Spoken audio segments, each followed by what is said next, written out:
Imagine that you pick a book, you read it, but a week later you don't remember anything except the title. So I realized that I've read many books, newsletters, articles, blogs, but I remember very less or even nothing at all. Okay, let's test these. Do I remember all of these books? So these are the books that I have read in past 2 years. And the first from this book, I think what I remember is You Have to Save Up and Invest. Rich Dad versus Poor Dad. And this book, Still Like an Artist. Nothing is new under this sun. So get inspired and still like an artist. Mindset. I think the only thing I recall from this book is about the difference between growth mindset and fixed mindset. This book. I think this book is about finding your purpose or something. This book is about physical motivation. Yeah. To push you beyond whatever that is. Oh, Naval Ravikant. Yeah, okay. I can't read it, sorry. I can't cheat. But I don't remember anything about this book. But I remember I liked it so much that I lost the first copy and bought a second copy in an airport and finished it. But I don't remember anything about what this book is about. Okay. Oh, this is maybe the most... Yeah, I can read it. But Atomic Habit was basically about having tiny habits that could bring about change. Yeah, and something like that. See? This is it. What if the reason that you forget everything that you read is because you're reading it too fast? And I tested this theory with one of the hardest books that I've ever learned and read. And the results completely changed how I learn. So I picked up this book, a dense and complicated philosophical reading on development. And I tried 3 different ways of reading this book.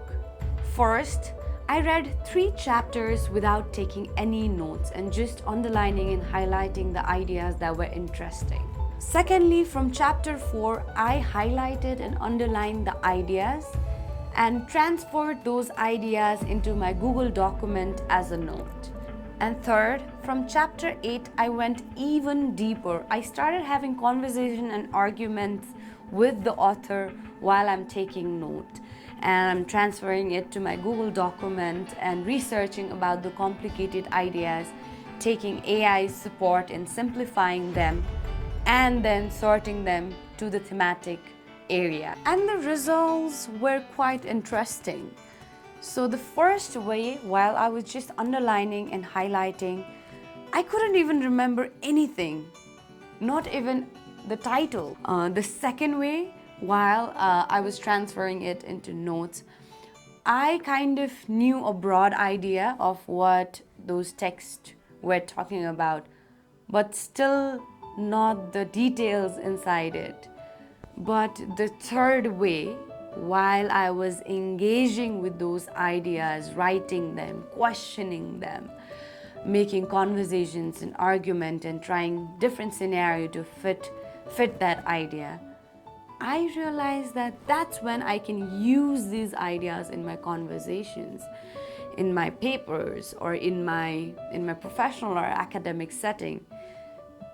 The third way of reading actually helped me to use those ideas in my practical life. And yes, of course, it took me 60% more time rather than just pulling out a book from a shelf and scanning it through my eyes. But what's the use of reading if you don't understand and observe everything and do not even remember it a week later? That's when I realized the fastest way to learn is to learn more slowly. Our cognitive capacity for a time period is limited. Think of it like a glass.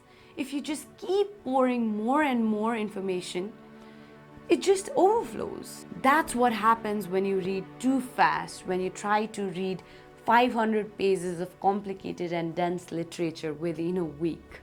Nothing really sticks and you're just bombarding your brain with too much information. So when you actually take some time to read it, write it, observe it, reflect it, question it, and try to implement it, it sticks with you.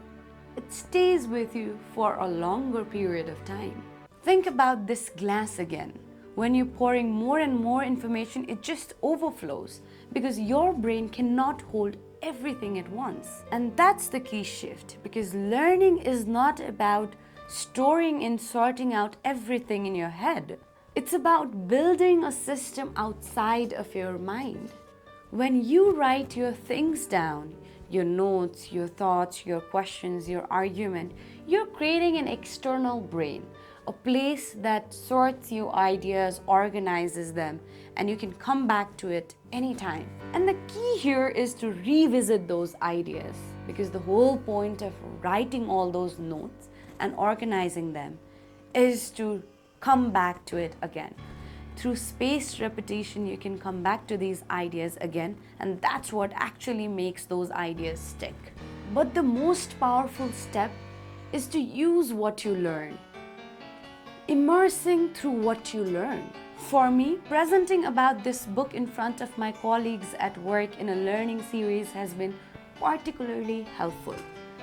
This way, I came back to those notes again and revisited them, organized them, and shared it with my colleagues, got their questions, their feedbacks, and more discussion about this topic, which reinforced furthermore learning. See, immersion doesn't have to be a big playground of a conference presentation or writing a whole thesis or a paper about it, but it can be these small acts of sharing with your friends, colleagues, families, teaching people, and trying to keep that memory alive. Okay, the next time you read a book, don't just scan through your eye. Engage with it. Because at the end, it's not really about how fast you can learn these ideas, but it's more so about how longer can you remember and how can you actually use it in your life. Thank you for watching this video. If you like this video, please subscribe to my channel and hit that notification bell so that you don't have to work too hard to come back to my videos and watch it. And you build a system.